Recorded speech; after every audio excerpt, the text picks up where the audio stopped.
Welcome to let's maths. आज का आपका क्वेश्चन है jogger running at 9 kilometre alongside a railway track is 240 meters ahead of the engine of a 120-meter long train running at 45 kilometer per hour in the same direction. In how much time will the train pass the jogger?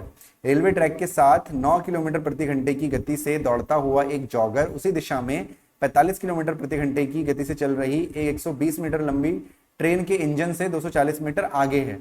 Train जागर को कितने समय में पार कर जाएगी?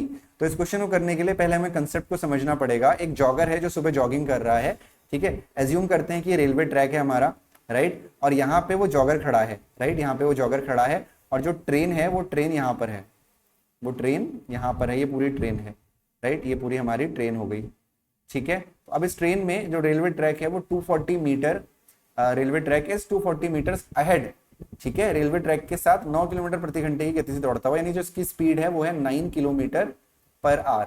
दौड़ता हुआ एक जॉगर उसी दिशा में 45 किलोमीटर प्रति घंटे की चाल से, जो इस ट्रेन की स्पीड है वो है 45 kilometre per hour. Same direction में दोनों चल रहे हैं, ठीक है। जो ट्रेन की लेंथ है वो है 120 मीटर, राइट। तो लंबी ट्रेन के इंजन से 240 मीटर आगे है। तो जो आगे है वो आपका कितना आगे है ट्रेन से? 240, मतलब जो यहाँ से लेके यहाँ तक की डिस्टेंस है वो आपकी कितनी है? 240 मीटर है, 240 मीटर है।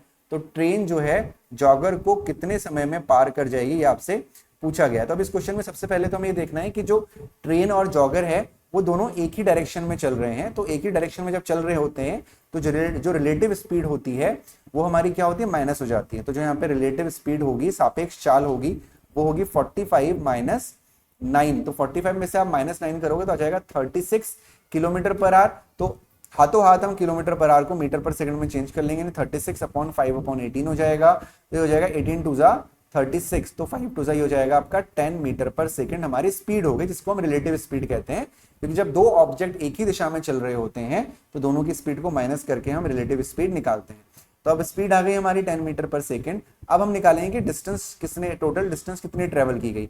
जो ट्रेन की लेंथ है वो 120 मीटर है और ये आपका 240 मीटर है। जो टोटल डिस्टेंस कवर की जाएगी वो करी जाएगी 240 प्लस 120, राइट। तो जाएगा 360 मीटर। जो टोटल डिस्टेंस ट्रेवल करी गई है वो ट्रेवल करी गई है 360 मीटर। अब आपको टाइम निकालना है और टाइम इक्वल टू होता है डिस्टेंस अपॉन स्पीड।